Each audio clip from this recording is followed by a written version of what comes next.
श्रोतेहो नमस्कार.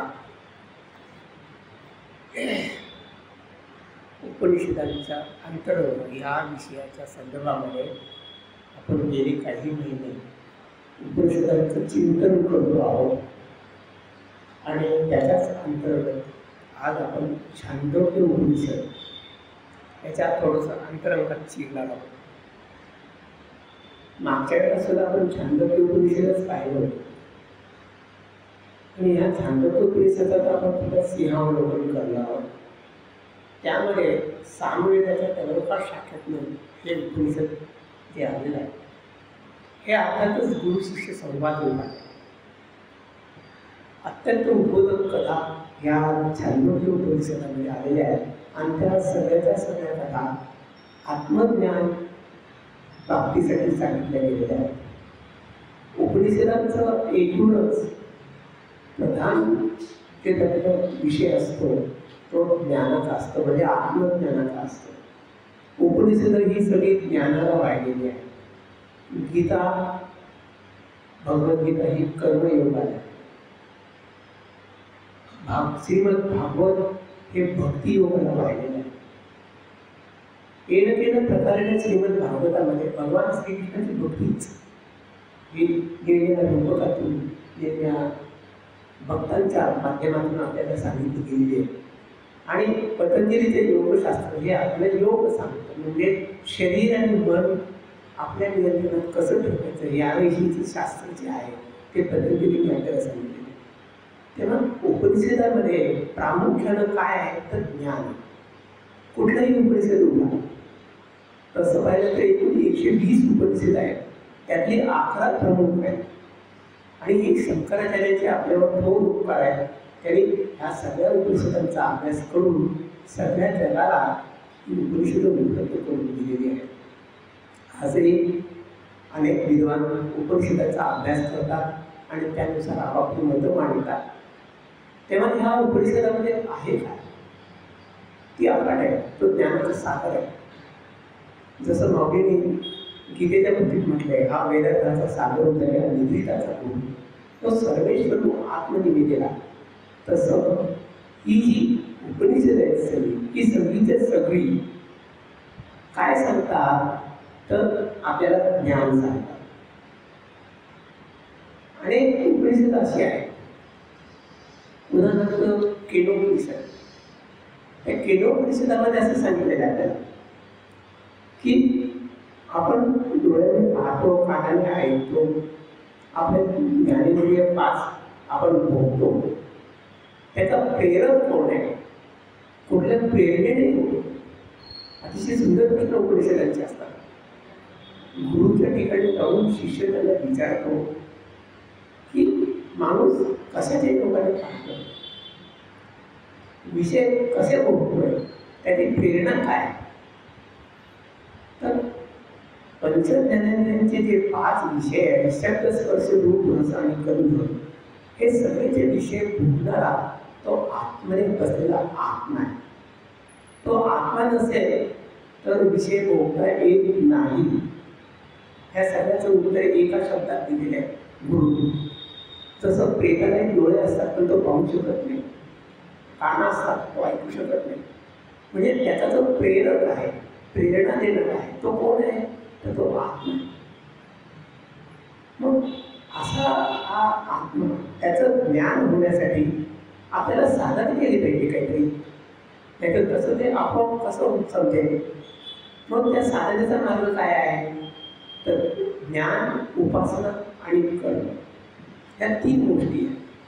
आपल्या चित्तावरती एक प्रकारचं असा आवरण आहे, मन आहे आणि विक्षेप, असे 3 दोष आपल्या ठिकाणी चित्तावरती आहे. आणि हे 3 दोष असल्यामुळे आपण कुठलीच गोष्ट नीट करू शकत नाही, धड करू शकत नाही. मला तुम्ही थोडं विचार करा. मग हे 3 दोष चित्तावरती कसे घालवायचे? तर पहिला जो दोष आहे तो आहे आवरण. जन्मोजन्मीचं आवरण आपल्या चित्तावरती बसलेलं आहे. ते आवरण दूर करायचं तर निष्काम कर्म सांगितलेलं आहे.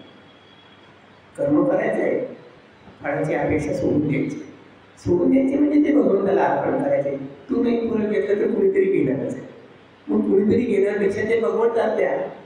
गीता आपल्याला हेच सांगते, यत करोसि यत अश्नासि यत जुहोसि ददासि यत तपस्सि कौन्तेय तत्पुरुषो मदर्पणम्. ते निष्काम कर्मामध्ये बोलतो.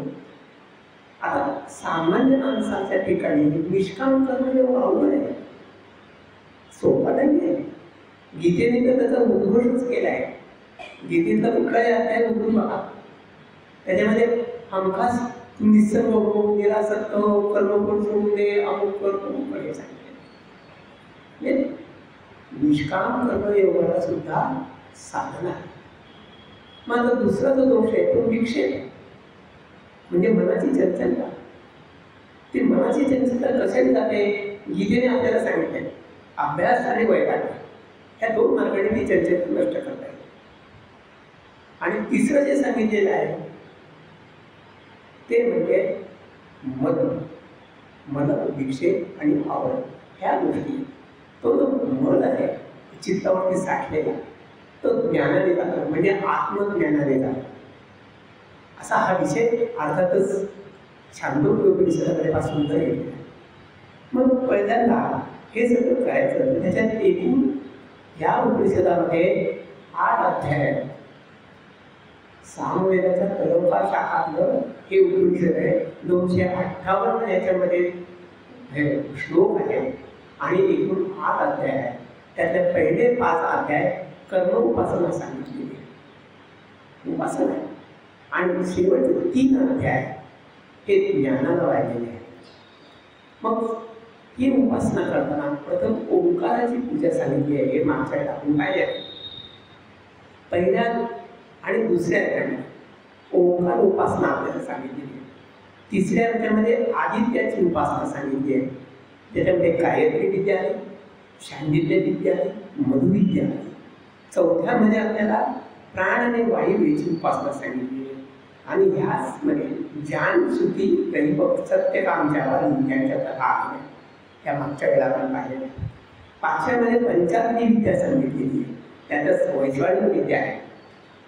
आणि तत्त्वमसी हे महावाक्य याच उपनिषदामध्ये आहे.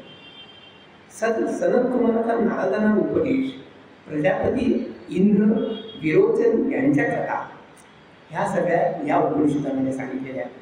ज्ञानश्रुती आणि दैवकाची कथा सांगितलेली आहे, म्हणजे संवर्ग विद्या सांगितलेली आहे. त्यानंतर सत्यकाम नावाची विद्या त्यात आहे. आणि त्यानंतर उपकोसनाची कथा आहे. सत्यकामाचा शिष्य उपकोस यांनी ती विद्या ग्रहण केलेली आहे. आणि त्याच्यामध्ये अग्नीची उपासना कशी करायची ते त्यांनी शिकून घेतलेलं आहे. आणि ते निसर्ग त्याला सांगितलेलं आहे.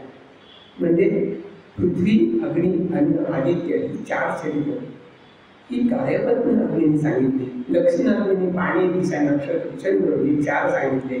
अवनीय अग्नीने प्राण, आकाश, दिवलोक आणि विद्युत लोक हे सांगितले. 5व्या अध्यायात अर्थातच प्राणाचं श्रेष्ठत्व सांगितलं. त्याच्यामध्ये प्राणाची एक कथा फार सुंदर आलेली आहे की सगळ्या इंद्रियांमध्ये एकमेकांमध्ये स्पर्धा लागली की श्रेष्ठ कोण आहे आपल्यामध्ये. तेव्हा हे प्रकरण इंद्राकडे गेलं. ते म्हणजे असं करा, त्यांनी मार्ग सांगितलं. 1 वर्ष प्रत्येक इंद्रियाने देहातून बाहेर निघून जायचं. सगळे मान्य करायला. पहिल्यांदा चक्षु म्हणजे डोळे गेले. शरीराचं काही बिघडलं नाही, आंधळे जगतातच. मग कान गेले तरी शरीराचं काही बिघडलं नाही. जे बहिरे असतात तेही गेले. वाणी गेली तरी शरीराचं काही बिघडलं नाही. म्हणजे ही पंचमहाभूतं जरी एक एक सुरू केली तरी शरीराचं काही बिघडलं. पण ज्यावेळी प्राण आता माझी पाळी आहे तर मी जातो, 1 वर्षभर निघून जा, तुम्ही आता बघा. तो प्राण ज्यावेळी कंठाशी आला, आपण रोज म्हणतो आपल्या वाक्प्रचारात प्राण कंठाशी आला. तो ज्यावेळी जायला लागला त्यावेळी सगळं अस्वस्थ झालं. अरे तू नको, तू आमच्यामध्ये सर्वश्रेष्ठ. हा निर्णय त्यावेळी तिथे झाला. आणि त्यावेळी मग इंद्र त्या सगळ्यांना म्हणतो, असं तुम्हाला कळलं ना, प्रत्येक इंद्रियांची देवता आहे. जशी मनाची देवता चंद्र आहे, डोळ्याची देवता आदित्य आहे, तसं त्या प्रत्येक इंद्रियांना एक एक एक देवता आहे. तेव्हा हा विषय सगळा याच्यामध्ये आलेला आहे, अतिशय उद्बोधक आहे. आणि प्राप्त यातनं काय होतं तर आत्मज्ञान मिळतं. आत्मज्ञान हा जो विषय थोडंसं क्लिष्ट आहे, पण छान असे उदाहरणं देऊन जर सांगितलं की तो सोपा वाटतो. कुठलाही क्लिष्ट विषय आपल्याला सोपा करायचा असेल तर काही दृष्टांत द्यावे लागतात. आता पुढे 6व्या अध्यायामध्ये उदाहरक अरुणी आणि शेतकेतू यांचा संवाद आलेला आहे. माती, सोनं, लोखंड हे मूळ आहे, म्हणजे त्याला उपादान आपण म्हणतो. मातीचे वेगवेगळे विकार आहेत, जसं घट आहे, रांजण आहे, बर्क आहे किंवा बारीक पंटे आहे, ते त्याचे मातीचे विकार आहेत. पण मूळ काय आहे? माती आहे. तसंच सोन्याचे अलंकार होतात. अलंकार आपल्याला त्याच्यात बदल करता येतात, पण सोन्यात बदल करता येत नाही. म्हणजे मूळ काय? सोनं आहे, त्यालाच उपादान म्हटलेलं आहे. आणि त्याचप्रमाणे लोखंडाची हात्यानं करतात, पण मूळ काय? लोखंड आहे. तसं आपल्या ठिकाणी जे मूळ आहे ते आत्मतत्व आहे. म्हणजे अध्यात्माचा अभ्यास करताना आपल्या ठिकाणी असलेलं आत्मतत्व, त्यालाच गीतातत्व असं गीता म्हणते. त्यालाच भगवान म्हणतो की मला तू समजून घे, म्हणजे त्या गीता तत्वाला समजून घे, म्हणजे त्या परमात्म्याला समजून घे. मग हे कसं समजून घ्यायचं?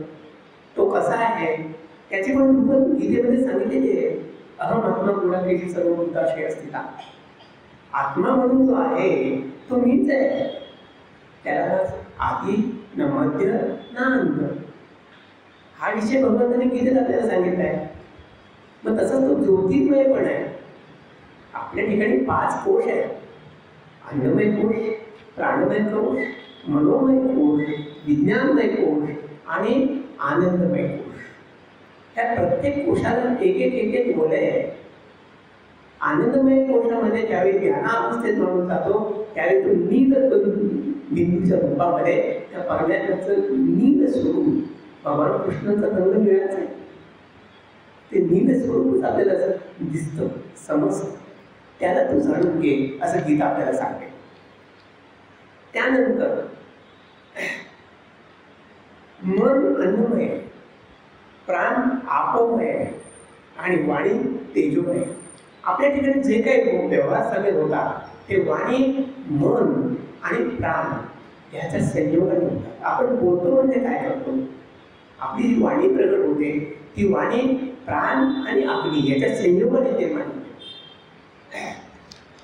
त्यानंतर तत्वमसी हे ब्रह्मवाक्य ह्याच असे आलेले आहे. त्यासाठी 4-5 दृष्टांत त्यांनी दिलेले आहेत. जसा मन असतो तो निर्णय फुलांच्या मधून आलेला असतो, पण तो मन कुठल्या फुलाचा आहे, काय आहे ते आपल्याला कळत नाही. त्याचं सत्य स्वरूप फक्त मध एवढंच कळतं. म्हणून श्वेतकेतू त्याला उदाहरण सांगतो की ते जे सगळं आणलेलं मध आहे त्यातला तू कुठला आहेस हे जसं तुला सांगता येणार नाही, तो कारण तो मध म्हणजे तूच आहेस. तीच गोष्ट त्यांनी नद्या आणि समुद्र हा आणखी एक दृष्टांत देऊन सांगितला आहे. नदी एकदा जोपर्यंत वाहते तोपर्यंत नदी या नामाला आहे, पण ती काय एकदा समुद्राला मिळाली की ती आणखी नदी आहे हे रूप राहत नाही. तसं जोपर्यंत तुझा देह आहे त्या देहाला नाम आणि रूप आहे. देह पडला की सगळं अस्तित्व. तसं तो तूच आहेस.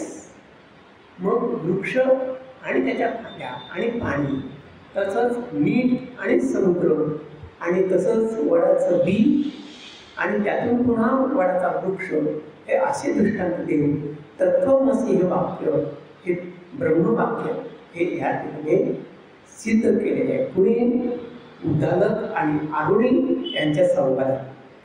नंतर आता पुढचे जे 3 अध्याय आहेत त्या 3 अध्यायामध्ये 7व्या आणि 8व्या अध्यायामध्ये, 6व्या अध्यायात आपण आता पाहिलं की तत्वमसी हे ब्रह्मवाक्य आहे. तर पुढचे जे अध्याय 7 आणि 8 आहेत त्याच्यामध्ये अतिशय सुंदर आत्मज्ञान सांगितलेलं आहे. हे आत्मज्ञान प्राप्त करून घेण्यासाठी नारद सनत कुमारांच्याकडे गेले. विषय फार सुंदर आहे. आणि सनत कुमारांच्याकडे गेल्यानंतर आपल्याला माहिती आहे सनत कुमार, सनत, सनातन, सनंदन आणि सनातन ही 4 बालक स्वरूपातले आहेत. ते ब्रह्मज्ञानी आहेत. ते ब्रह्मदेवाचे मानसपुत्र आहेत. अर्थात नारद सुद्धा ब्रह्मदेवाचा मानसपुत्र आहे. पण नारद त्यांनी काय केलं, ते सनत कुमारांच्याकडे गेले आणि म्हणाले की मला आत्मज्ञान सांगा. तेव्हा त्यांनी विचारलं तू आतापर्यंत काय काय पाहिलेलं आहेस, काय काय वाचलेलं आहेस. ते सांगितलं 4 वेद, ब्रह्मसूत्र, उपनिषद, नंतर अनेक प्रकारची पुराण, ह्या सगळ्याचा मी अभ्यास केलेला आहे. अनेक प्रकारच्या विद्या, 14 विद्या, 64 कला, सगळ्या 14 विद्यांचा मी अभ्यास केलेला आहे. मंत्रविद्या, तंत्रविद्या, शस्त्रविद्या, गारुडविद्या, ह्या सगळ्या विद्यांचा मी अभ्यास केला. मग ते म्हणतात की थोडक्यात तू फक्त शब्दज्ञानी झालेला आहेस, तू आत्मज्ञानी नाही आहेस. तुला शब्दांचं सामर्थ्य कळलेलं आहे. तो बरोबर आहे. म्हणूनच मला आत्मज्ञान प्राप्त करून घेण्यासाठी काय केलं पाहिजे ते म्हणतात साधना करा. साधना केल्यानंतर ते मार्ग सांगतात. नारदांनी साधना केली. पूर्वी असं होतं कुठल्याही गोष्टीची परीक्षा पाहिली जायची की अवघ्या एखाद्याने सांगितलं आहे की पटकन ते दिलं असं होत नव्हतं. त्याची तयारी किती आहे, त्याची पात्रता किती आहे, त्यांनी काय साधना केलेली आहे, तो कुठपर्यंत आहे, त्याच्या पुढे त्याला नेण्याचं सामर्थ्य सद्गुरूंच्याकडे असायचं, ऋषीमुनींच्याकडे असायचं. म्हणून पूर्वीच्या काळी जिथे जिथे ही उपनिषद सांगितलेली आहे ती सद्गुरूंच्या चरणाला म्हणजे ऋषींच्या चरणापाशी बसून संविधा घेऊन ऋषींनी सांगितलेल्या मार्गावरून म्हणजे गुरुपदिष्ट मार्गावरून त्या मार्गावरून जायचं. आणि त्या मार्गावरून गेल्यानंतर त्यांनी किती ते प्राप्त करून बघितलंय त्याची परीक्षा ते सद्गुरू घेत असत. म्हणून माऊलींनी फार छान सांगितलेलं. माऊली काय म्हणतात की गुरु हेच ज्ञान आहे. गुरु क्षेत्र, गुरु देवता, गुरु माता, गुरु पिता, गुरु ज्ञान परोता नेणो काय. गुरुने सांगितलेल्या ज्ञानापेक्षा सर्वश्रेष्ठ काहीही नाही. अशा रीतीनं ज्यावेळी नारद सनत कुमाराकडे गेले त्यांनी त्यांची परीक्षा बघितली आणि त्यांनी सांगितले तुला फक्त शब्दज्ञान माहिती आहे. मग तो विचार तो शब्दापेक्षा श्रेष्ठ काही आहे का. ते म्हणतात आहे ना. शब्दापेक्षा श्रेष्ठ वाणी आहे. वाणी आहे म्हणून आपण बोलतो, आपण अनेक गोष्टी मनात साठवतो आणि त्या वाणीद्वारे त्या बाहेर पडतात. वाणी अर्थातच 4 प्रकारची आहे. वैखरी, मध्यमा, पश्चंती आणि परा. आपण जे बोलतो ती वैखरी वाणी आहे. पुढच्या वाणीचा तो अभ्यासाने तो प्राप्त करून घ्यायचा आहे. म्हणून परावाणी ज्यावेळी नाम जातं ना त्यावेळी कबीर मुनींसारखे लोक म्हणतात राम आम्हाला जप करे हम बैठे आराम. पुन्हा तुम्हाला वेगळा जप करायची गरज नाही, कारण ते नाम इतकं मुरलेलं आहे की ते परावाणीत गेलं, जी सर्वश्रेष्ठ वाणी आहे. म्हणून शब्दापेक्षा वाणी श्रेष्ठ. मला वाणीपेक्षा श्रेष्ठ काय आहे तर वाणीपेक्षा श्रेष्ठ मन. मनात एखादी गोष्ट येते आणि आपल्याला ती उद्भव करून सांगावी लागते. वाटतं आपल्याला की सांगायला पाहिजे. ते पहिलं रुजतं कुठे तर मनातून बाहेर येतं. अर्थात ह्यावर असुरांनी पण आक्रमण केलं ती कथा याच्यामध्ये आलेली आहे. ओंकार उपासना करताना जी आतली सगळी हिंदी आहे त्यांनी ओंकाराची उपासना सुरू केली. पूर्वी सुर आणि असुर यांचं युद्ध सुरू झालं. युद्ध सुरू होताना असुरांनी काय केलं, सुरांचा जय व्हायला लागला म्हणून त्यांच्या प्रत्येक ह्याच्यावर आपलं अतिक्रमण केलं.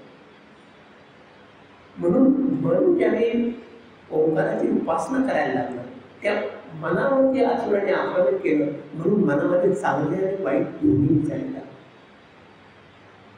डोळे चांगलं आणि वाईट दोन्ही पाहतात, कान चांगलं आणि वाईट दोन्ही ऐकतात. तर प्रत्येक ज्ञानेंद्रियाचं असंच आहे. का तर ज्या ज्या वेळी काही चांगलं करायला गेलं त्या वेळी त्याच्यावर असुरांनी आक्रमण केलं. आजही तेच चालतं. तेव्हा हा विषय हा सुंदर सांगितलेला आहे. मग वाणीपेक्षा मन श्रेष्ठ आहे. मग मनापेक्षा श्रेष्ठ काय आहे तर मनापेक्षा श्रेष्ठ चित्त आहे. चित्त का श्रेष्ठ आहे? कारण मन ज्यावेळी इकडे तिकडे भरकटतं त्यावेळी ते अस्वस्थच असतं. त्या मनाला स्वस्थ करायचं आहे, त्या मनाला एकाग्र करायचं आहे. म्हणून एकाग्र चित्त ज्यावेळी होतं, एकाग्र मन ज्यावेळी होतं त्याला त्यावेळी चित्त म्हटलं जातं. आपल्याला तो प्रसंग दृष्टांत चांगला माहिती आहे. अर्जुनाला द्रोणाचार्याने विचारलं, तुला काय काय दिसतंय? तो म्हणतो, मला फक्त पक्षाचा डोळा दिसतोय. बाकीच्याने अनेक उत्तरं दिली. तेव्हा द्रोणांना कळलं हा खरा शिष्य आहे. म्हणजे मनाची एकाग्रता चित्तामध्ये निर्माण होते आणि ते चित्त ज्यावेळी पुन्हा एकाग्र होतं ते सगळ्या गोष्टीचा न्यायनिवाडा करणारं, कधीही न ढळणारं असं ते असतं. म्हणून मनापेक्षा श्रेष्ठ काय? चित्त. भगवंतांनी गीतेत सुद्धा भगवंत अर्जुनाला सांगितलं आहे, मी एवढं सगळं सांगितलं आहे पण तू एकाग्रतेनं ऐकलंस ना. तेव्हा तू अर्जुन काय म्हणतो, नष्टो मोह हा स्मृती लब्धा. बरं तर तू मला विचारलं, अरे मी एकाग्रतेनेच ऐकलेलं आहे. गीता आपल्याला एकाग्रतेने ऐकायची आहे, गीता एकाग्रतेने म्हणायची आहे. गीता म्हणतोय विचार दुसरीकडे झाले तर त्याचा काही उपयोग नाही. भगवंतांनी स्वतःच सांगितलंय अर्जुनाचं निमित्त करून, तू एकाग्र चित्तानं ऐकलंयस ना. याचा अर्थ काय की मन सगळं बाजूला ठेवून तू सगळं एकाग्र चित्ताने ऐक आणि मग तुला पाहिजे असं तू कर. तरी भगवंतांनी लागलं नाहीये काही, मी म्हणतो तुला काय वाटते ते सांग. तेव्हा तो म्हणतो नष्ट मोह स्मृती तुला. आता माझा मोह गेला आणि तू म्हणशील तेच मी आता करणार. करिष्ये वचनंत वाचतो म्हणतोय. तेव्हा त्याने सुरुवातीलाच आपलं सगळं मन आणि बुद्धी भगवंताला अर्पण केलेलं आहे दुसऱ्या अध्यायातच. आणि ते अर्पण केल्यामुळे तो त्याचा छान चांगला शिष्य झाला, शिष्योत्तम झाला. म्हणून सगळी गीता त्याला समजलेली. आपल्याला सुद्धा गीता समजून घ्यायची ना, भगवंताचं शिष्यच पावलं, नाही तर ते कळत नाही. कारण रोजचा कृष्ण वेगळा आहे, रोजची गीता वेगळी आहे. लक्षात घ्या, काल वाचलेल्या गीतेचा अर्थ आज वेगळाच वाटतो. आज वाचलेली गीते उद्या आपल्याला वेगळीच वाटते. जसं कृष्ण समजत नाही तशी गीता पण समजत नाही. एखाद्याला वाटेल मला गीता सगळी पूर्ण समजली, ते शब्दज्ञान झालं. शब्दज्ञान म्हणजे आत्मज्ञान नाही, आता आपण पाहतो. तेव्हा चित्तापेक्षा श्रेष्ठ काय? पुन्हा त्याने प्रश्न केला, तर चित्तापेक्षा श्रेष्ठ ध्यान आहे. गीतेत भगवंतांनी 13 अध्यायात सांगितले, ध्यानेन आत्मनि पश्यन्ति केचित् आत्मनं आत्मना अन्न सांख्ये योगेन कर्मयोगेन चालतात. काही लोक मला ध्यानाने पाहतात, काही आत्म्यानेच आत्म्यामध्ये असलेल्या त्या भगवंताला पाहतात. आत्म्याने आत्म्यामध्ये पाहायचं म्हणजे ज्ञानानेच पाहायचं. ध्यानेन आत्मनच केचित् आत्मनं आत्मना अन्न सांख्येन योगेन म्हणजे ध्यान ज्ञानाने, आणि अन्य कर्मेनच आहार, आणि काही कर्माने पाहतात म्हणजे निष्काम कर्माने ते पाहतात. असे भगवंतांनी 4 मार्ग इथे सांगितले. तेव्हा चित्तापेक्षा श्रेष्ठ काय असेल तर ध्यान आहे. म्हणून ध्यानावरचं ज्यावेळी नीलगिरीचं दृश्य आपल्याला समजतं, दिसतं, त्यावेळी समजायचं की आपल्याला भगवंताचं दर्शन झालं. त्यावेळी पक्क समजायचं. कारण जे 5 कोश आहेत आपल्या ठिकाणी, त्या प्रत्येक कोशाला वेगवेगळा रंग आहे. उदाहरणार्थ जो अन्नमय कोश आहे पहिला, त्याला लाल रंग आहे. जो प्राणमय कोश आणि मनोमय कोश आहे त्याला पिवळा आणि पांढरा असा रंग आहे. जो विज्ञानमय कोश आहे त्यालाही थोडीशी पिवळसर झाक आहे. आणि शेवटचा जो आहे त्याला पूर्णपणे नील क्षेत्र म्हटलेलं आहे. नील झाक आहे, त्याचं तेज निळसर आहे. म्हणून इथे त्यांनी सांगितले की ध्यान त्याच्यामध्ये श्रेष्ठ आहे. मग ध्यानापेक्षा श्रेष्ठ काय आहे असा पुढचा प्रश्न फार सुंदर विचारला. मग ध्यानापेक्षा श्रेष्ठ काय? तर बळ आहे. बळ. मग बळापेक्षा श्रेष्ठ काय?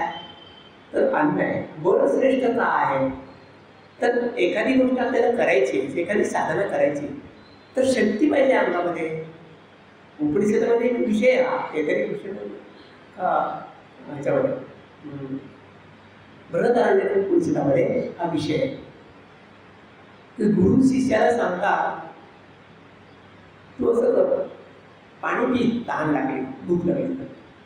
आणि पुढे तुला सगळं सांगायचं आहे. तो पाणी पितो, पण पाण्याने काय होतं ते ताबडतोब ते जिरून जातं. पण त्या नुसत्या पाण्याने त्याच्या अंगात बळ राहत नाही. मग ते म्हणतात ठीक आहे, आता काय झालं, 15 दिवस तशी त्याची परीक्षा बघितली, त्याच्या अंगात बळच नव्हतं. ते म्हणजे आता अन्न खा.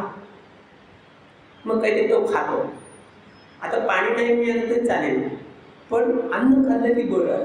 म्हणून आजही आपण व्यवहारात बोलतो, अरे एखादा सावकाश बोलायला लागला की त्याचा स्वर कुठे नसतो, त्याने जेवढंच की नाही असं आपण म्हणतो ना. म्हणजे जे अन्न आहे हे ते बळापेक्षा श्रेष्ठ आहे. मग अन्न कुठून निर्माण झालं, तर ते पृथ्वीतून निर्माण झालं. म्हणून पृथ्वी श्रेष्ठ. अन्नावरती भूतानी पर्जन्यात अन्न संभवा. सगळे प्राणी मात्र त्या अन्नावरती जगतात. अन्न पृथ्वीतून निर्माण होतं. पृथ्वीपेक्षा श्रेष्ठ जल आहे. म्हणून जल आहे म्हणून अन्न निर्मिती आहे. आपण बघतो पाऊस नाही पडला तर ते सगळं वाया जातं. आणि हल्ली तर काय लोक त्यावेळी पाऊस पडतोय, हातातोंडाशी आलेलं पीक जातं, हे आपण मुलांना पाहतो. हा निसर्गाचा प्रकोप आहे, दुसरं काही नाही. ज्याला आपण आजकाल ग्लोबल वॉर्मिंग असल्या काहीतरी म्हणतो, एक्झॅक्टली काय ते मला तर माहीत नाही. पण त्याच्यामुळे हे सगळे परिणाम होतात असं काही लोक म्हणतात. असं तो विषय आपला नाही. तेव्हा पृथ्वीपेक्षा श्रेष्ठ जल आहे, म्हणजे पाणी आहे. पाण्यापेक्षा श्रेष्ठ तेज आहे, अग्नी आहे. आता ही दृश्य स्वरूप आपल्या पंचमहाभूतांची आपल्या ठिकाणी आहे. काय काय आहे, पृथ्वी, आग म्हणजे पाणी, आणि तेज म्हणजे अग्नी. मग पुढे वायू आणि आकाश हे अदृश्य आहे. वायू जाणवतो, आकाश समजतं, पण ते दृश्य स्वरूपात नाही आहे. त्याची मूर्ती नाही आहे आपल्याकडे, ते दाखवता येत नाही. हा वायू आहे ना, हे आकाश आहे, हे जाणवतं आपल्याला. अगदी सगळं पंचमहाभूत आपल्या ठिकाणी आहेत म्हणून आपलं फार छान नाही चाललंय. त्यांचं एकमेकांमध्ये हाडवैल आहे खरं तर. पण हा देहच पंचमहाभूतांचा केलेला आहे. तो उसना आणलेला आहे. गोंधळी महाराज म्हणतात, तो उसना देह बरं का, तो त्याच्या त्याला परत करायचा आहे. आत्मा एकदा निघून गेला की तो त्याच्या त्याला परत करायचा. म्हणून पंचमहाभूतात आपापलं सगळं भाग सगळी घेऊन जातात. आणि आपला देहसुद्धा अग्नीचं अन्न आहे. देह हे अग्नीचं अन्न आहे. तेव्हा ह्या पृथ्वी, आग, तेज ही एकापेक्षा एक सर्वश्रेष्ठ आहे. वायू त्याहीपेक्षा श्रेष्ठ आहे. अहो वायू श्रेष्ठ कसा आहे, आपल्या रोजच्या ह्याच्यातली उदाहरणं आहेत. अग्नी श्रेष्ठ कसा आहे, आपल्या शरीरातला अग्नी कमी किंवा जास्त झाला तर किती त्रास होतो आपल्याला, तरी तो सूक्ष्मपणे दिला आहे. भूक लागत नाही, अग्नी मागणे म्हणतो आपण, म्हणजे अग्नी कमी झाला आहे. ताप आला आहे तर अग्नी वाढला आहे, म्हणजे तो जास्त कमी होऊनही चालत नाही, वाढूनही चालत नाही. तीच गोष्ट जलतत्वाची आहे. जलतत्वामध्ये कमी होऊन चालत नाही, जास्त होऊनही चालत नाही. आपल्याला सारखी तहान लागते, म्हणजे पाणी कमी पडते. हातापायाला क्रॅम्प येत आहे, पाणी कमी पडते. जास्त पाणी झालं आहे, जलोदरासारखे उभा, कुणाच्या छातीत पाणी होते, कुणाच्या पाठीत पाणी होते, कुणाच्या यकृतात पाणी होते. हे जास्त पाणीसुद्धा उपयोगाचं नाही. म्हणजे परमेश्वराने किती छान सोय करून ठेवली आपल्याला, हे आपल्या लक्षातच येत नाही. आपण काय समजतो तोच आपला अधिकार आहे. एखाद्याने हे भाड्याचं शरीर दिलं आहे आणि त्या भाडेकरूंनी म्हणावं हेच माझं घर आहे, कारण ते माझंच झालं, असं कसं होईल. तो मालक येईल ना आपण दिलं. तसं तो एक दिवस तो मालक येणार आहे, जो आज बसलेला आहे. क्षेत्र आणि क्षेत्रज्ञ योगामध्ये सांगितलेलं आहे, क्षेत्र हे शरीर आहे आणि क्षेत्रज्ञ हा त्याचा ध्यान मालक आहे. जीवात्मा हा त्याचा मालक आहे. तो कार्यकाळ संपला की म्हणतो चल आता चालायला. आणि आपण त्याला धरून ठेवलेलं आहे, नाही नाही मी सोडणार नाही. बघा तुम्ही काय करू, जो जन्मला त्याचा मृत्यू ठरलेला आहे. ज्यातची ध्रुव मृत्यू ध्रुव जन्म तसंच गीता आपल्याला सांगते. मग तिथे कितीही खटपट केली तरी काही उपयोग नाही. माऊली सांगतात ज्याचं आयुष्य चाललं तिथे कुठलंच औषध उपयोगी पडत नाही. म्हणजे तुम्ही व्हेंटिलेटरवर ठेवा, नाही तर अजून काय काय. हा सुंदर माऊलींनी विचार सांगितले. म्हणून गीता समजून घेताना अवधान एक वार दीजे, मग सर्व सुखाची पात्र होईचे, हे प्रतिज्ञांतर माझे उघड आहे का. माऊली प्रतिज्ञापत्रावर सांगताय, नीट लक्ष देऊन ऐका. आणि कसं करता ऐका, मगच सर्व सुखाशी तू. जे सर्व सुख आहे म्हणजे आत्मज्ञान प्राप्त करून घेणं ह्यासारखं सुख नाही. इंद्रियांपासून मिळणारं सुख हे अत्यंत अल्प आहे. तात्पुरतं बरं वाटतं. श्रीखंड खायची, आम्रखंड खायची खूप इच्छा झाली, खाल्लं, पण ते जास्त खाता येत नाही ना. तात्पुरतं बरं वाटतं. पण आत्मज्ञान, आत्मसुख जेवढं तुम्ही मिळवाल तेवढे तुम्ही चिरंतन सुखी राहाल. म्हणून माऊली म्हणतात, अवधान एक वार तिचे मग सर्व सुखाचे वाटते. सर्व सुख म्हणजे हे आत्मज्ञानाचं सुख आहे. म्हणून ते म्हणतात की मी हे तुम्हाला प्रतिज्ञेवर सांगतो, लिहून घ्या माझ्याकडे. तेव्हा हे एकापेक्षा एक श्रेष्ठ आहे. वायू श्रेष्ठ आहे. बघतो आपण काही लोकांचा वायू हे करतो, विस्कळीत होतो शरीरात. मग हे स्ट्रोक होतो, कुठे स्मरणशक्ती भ्रष्ट होते, कुठे पॅरालिसिस होतो. म्हणजे ह्या ज्या गोष्टी आहेत ह्या सगळ्या वायूमुळे आहेत. वायूचं संतुलन जर बिघडलं, आपल्या ठिकाणी मज्जासंस्था काम करते ती वायूमुळे करते. लक्षात घ्या, क्षेत्र ह्या प्रकरणामध्ये माऊलींनी सांगितलंय, हे जे क्षेत्र आहे म्हणजे हे शेत आहे, ह्या शेतामध्ये जीवात्मा मालक आहे. त्याचा मालक कोण आहे? जीवात्मा आहे. मग त्या जीवात्मा काय करतो? तो स्वतः शेत करत नाही. त्याने कुळाने दिलेलं आहे शेत, म्हणजे बटाईने दिलेले. ते कोण आहे? 5 प्राण आहेत. प्राण, अपान, व्यान, समान आणि उदान. हे 5 प्राण आहेत आणि शिवाय 5 उपप्राण पण आहेत. असे 10 गणे त्याने ठेवले या शेतामध्ये. आता त्यानंतर ह्या सगळ्यांना काहीतरी मॅनेजमेंट पाहिजे ना, कोणीतरी मॅनेजर पाहिजे. म्हणून मन हे मॅनेजर आहे. मन काय आहे? ते मॅनेजर आहे बरं का इथे. लक्षात घ्या, ते ठरवतं कुणाला काय करायचं, कुणी काय करायचं. जसं आपलं समजा फार मोठी जमीन असेल 100 एकर, ती एकट्याला काही जमत नाही, मग 4 लोक ठेवलेले असतात. मग कुणी काय बघायचं, कुणी काय बघायचं, कुणी पेरायचं, कुणी हे मशागत करायची, कुणी खतं आणायची वगैरे वगैरे, हे जशी कामं वाटून गेली जातात ना, तसं ह्या देहामध्ये 10 प्राणांना कामं वाटून दिलेली आहेत. बरं, एवढ्यावर ते थांबलेलं नाही आहे. तो जो मॅनेजर आहे ना, ते काय पेरायचंय ते ठरवलं. चांगलं पेरलं चांगलं येणार, वाईट पेरलं वाईट उगवणार. म्हणून पेराल ते उगवेल. आपल्याला काय सांगतात सगळी धर्मशास्त्र? चांगलं पेरा. कुठे पेरा? शरीरात. म्हणजे कुठे? तो जो मन आहे ना, त्या मनाच्या ठिकाणी जी बुद्धी आहे, जिथे अंतःकरण आहे, जिथे चित्त आहे, तिथे चांगलं काहीतरी पेरा. तिथे चांगलं काहीतरी असलं पाहिजे. म्हणून वायू जो आहे हे सगळं त्या चित्तामध्ये, मनामध्ये हे सगळं कार्य करणार आहे. म्हणून वायू श्रेष्ठ. अर्थातच 5 मुख्य वायू आणि 5 उपवायू, म्हणजे त्याला 10 प्राण म्हणलेले आहेत. त्याच्यापेक्षा आकाश पुढे श्रेष्ठ आहे. आपल्याला माहिती आहे आकाशापेक्षा श्रेष्ठ काही नाही. माऊलींनी सुद्धा हरिपाठात सांगितलेलं आहे, गगनाहुनी वाढ नाम असे. ते म्हणतात नाम जे आहे ते आकाशापेक्षाही श्रेष्ठ आहे. पण आता नामाला आकाशापेक्षा श्रेष्ठ का म्हटलं? की एकदा नामाला धरून ठेवलं ना की सगळं प्राप्त झालं. पण इथे नाम हे सनत मुनींनी नारदाला सांगितलं, त्यावेळेला नामापेक्षाही श्रेष्ठ असून काहीतरी हे म्हणतात ते. तर नाम आणि रूप ह्याच्यापेक्षा श्रेष्ठ काय आहे? म्हणून ही सगळी यादी आलेली. आता आकाश आपल्या ठिकाणी आहे म्हणजे काय? ह्या शरीरामध्ये अनेक पोकळ्या आहेत. त्या पोकळ्यामध्ये ते आकाश स्थित आहे. त्या आकाशामध्ये कुठलाही वायू कार्यरत नाही. आपण म्हणतो की फुफ्फुसामध्ये बारीक बारीक कोश आहे. एखाद्याचं फुफ्फुस बिघडलं काही होऊ शकतं. ते व्यवस्थित ठेवण्याचं काम कुणाचं आहे? त्याचं आहे. त्यांनी आपल्याला केवढे उपकार केले म्हणून ईशावास्य उपनिषद फार छान सांगतात आपल्याला.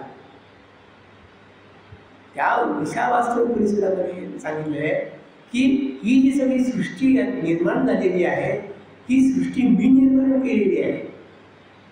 मा कश्चित धनम, ह्याच्यावर कोणाचाही अधिकार नाही. पंचमहाभूतांची निर्माण झालेली ही जी सृष्टी आहे त्या सृष्टीमध्ये आपला देह पंचमहाभूतातच मोडतो आणि त्यातली प्रत्येक गोष्ट ही भगवंताच्या मालकीची आहे, आपल्या मालकीची नाही.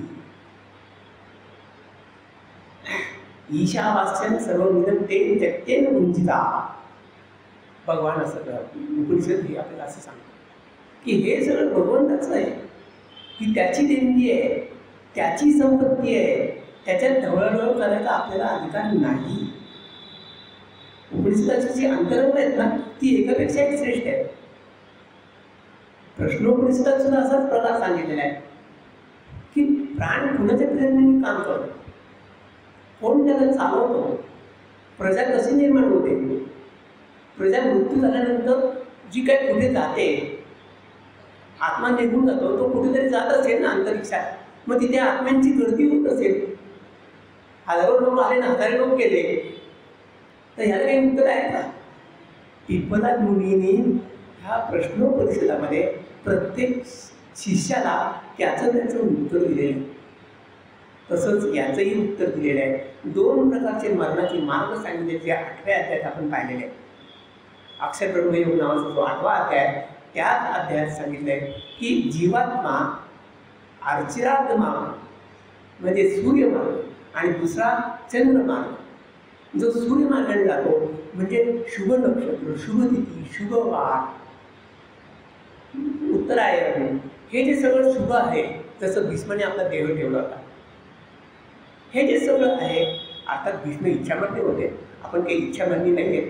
त्याची इच्छा असेल तोपर्यंत आपण इथे आहोत, हे आपल्या प्रत्येकाने लक्षात ठेवायचं. कुणी किती मोठा असो, कुणी किती लहान असो, जोपर्यंत त्याची इच्छा आहे तोपर्यंत आहे.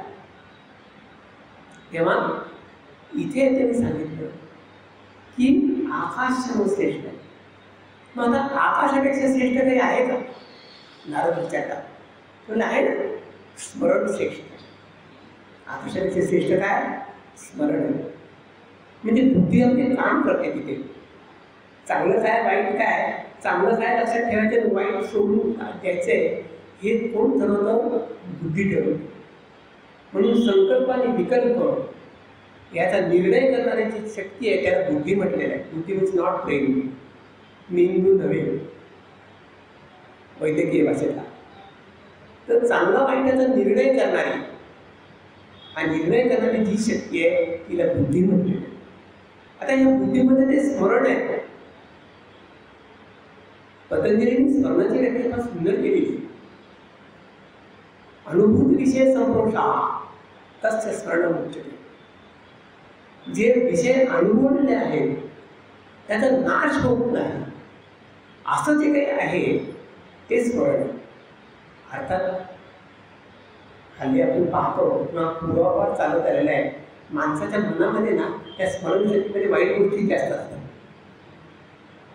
वर्षानुवर्षाची भांडणं लक्षात राहतात.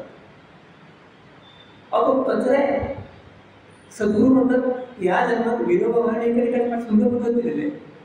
अरे बरं झालं तुला मागचा जन्म आठवत नाही, ह्या जन्मातलाच कचरा तुला जमत नाही काढायला, तो मागचा जन्मातला कचरा कुठे घेऊन बसतोस? विनोबाने सडेतोड सांगितलेलं आहे. थोडक्यात कचरा जो आहे ना नको असलेला तो काढून टाकायचा आहे आणि नेमकं तेच आपल्याला जमत नाही. आपण ते उघडत बसतो. ह्याने माझा अपमान केला, त्याने माझं असं केलं, त्याने माझं नुकसान केलं, त्याने मला बुडवलं.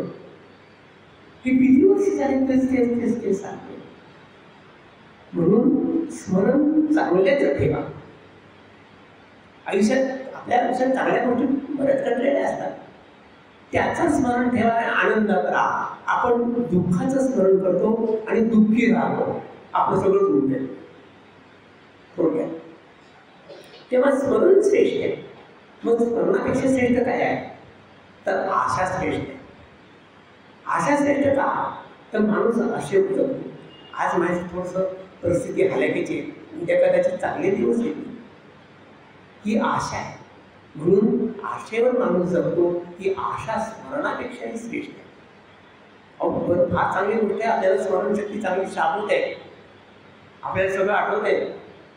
माझे काही 1-2 मित्र आहेत, आपण घरातून निघालो, कुठून निघालो काय ते आठवतच नाही. नाव विसरणारे लोक आहेत, पत्ता विसरणारे आहे. मग कुणीतरी भेटतं काहीतरी, मग ते न्यूज सोडतात, त्यांचं नशीब चांगलं असतं. म्हणजे स्मरणशक्ती परमात्म्याने केवढी मोठी देणगी आपल्याला दिली. मग विस्मरण का होतं हा प्रश्न निर्माण राहतो ना. त्या स्मरणशक्तीमध्ये जे जो काही कचरा साठलाय ना, त्याची एकमेकांमध्ये सरमिसळ अवस्था होत असते.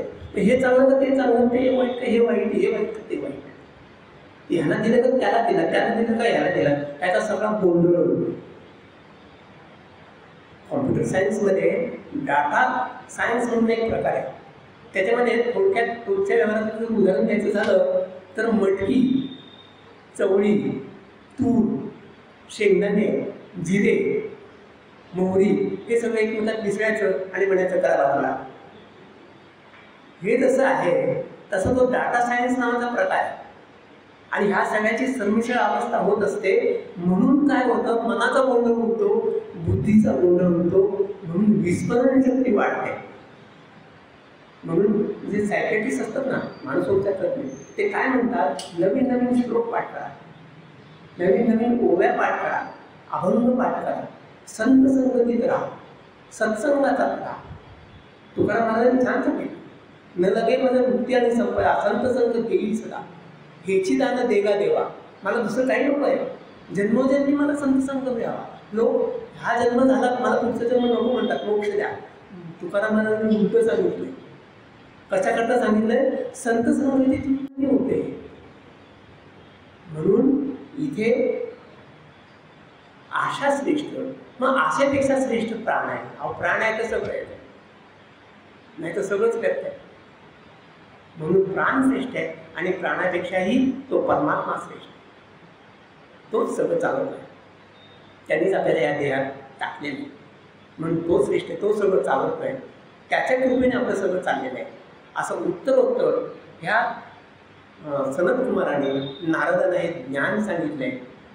आणि हा अतिशय सुंदर असा ज्ञानाचा विषय आहे. आणि शेवटच्या अध्यायामध्ये 8व्या अध्यायामध्ये इंद्र आणि विरोचनाची कथा आलेली आहे. ती सुद्धा ज्ञानाला धरून आली. आता इंद्र आणि विरोचन, हा विरोचन कोण आहे, तर हा प्रल्हाद पुत्र आहे. हिरण्यकश्यपूचा मुलगा प्रल्हाद, प्रल्हादाचा मुलगा विरोचन, विरोचनाचा मुलगा बली, बलीचा मुलगा बाणासूर, अशी ती परंपरा आहे. तेव्हा हा जो विरोचन आहे, हा विरोचन आणि इंद्र एकदा प्रजापतीकडे गेले आणि प्रजापतीला त्यांनी सांगितलं की आम्हाला आत्मा जाणून घ्यायचा आहे, आम्हाला ब्रह्मज्ञान आपण द्या. ते म्हणजे ठीक आहे. त्यांनी अर्थातच दोघांची परीक्षा बघितली आणि सांगितलं एक मोठी परात घेऊन या. परात आणली, त्याच्यात पाणी टाक, पाणी टाक. आता तुमचं स्वतः ह्याच्यात बघा परातीत काय दिसतंय, ते म्हणजे आमचं प्रतिबिंब दिसतंय. हां, तो प्रतिबिंब म्हणजे आत्मा. आता विरोचन आहे हा असुर आहे आणि इंद्र जो देवांचा राजा आहे. दोघांनी तेच सांगितलं, आपापली प्रतिमा बघा. विरोचनाला वाटलं की हाच आत्मा आहे. हां, मला आत्मज्ञान झालं म्हणाला, तो गेला. गेल्यानंतर सगळ्या असुरांना सांगितलं की मी आता आत्मज्ञानी झाला आणि प्रतिबिंब हाच आत्मा. पण इंद्र विचार करत असला की प्रतिबिंब आत्मा कसा असेल, कारण पाणी हल्लं की ते हलतं, नसेल पाणी तर नाही आहे प्रतिबिंब. म्हणजे प्रतिबिंब हा आत्मा असू शकत नाही. तो पुन्हा प्रजापतीकडे गेला. प्रजापतीला विचारलं, तुम्ही म्हणाल की प्रतिबिंब हा आत्मा आहे, हे मला नाही पडलं. ठीक आहे, तू असं कर, तुला झोप लागते ना. हो. मग झोपेमध्ये स्वप्न पडतात, हो पडतात. मग ती स्वप्न म्हणजे आत्मा, हे लक्षात घ्या. तो म्हणतो कसं काय, तो विचार करतो. दुसऱ्या दिवशी पुन्हा संहिता घेऊन प्रजापतीकडे जातो. नंतर स्वप्नामध्ये आपण उंचावून पडतो, आपण आंधळे होतो, आपण लंगडे होतो, अनेक गोष्टी आपल्याला स्वप्नामध्ये दिसतात. पण जागेपणी देव आहे तसाच आहे.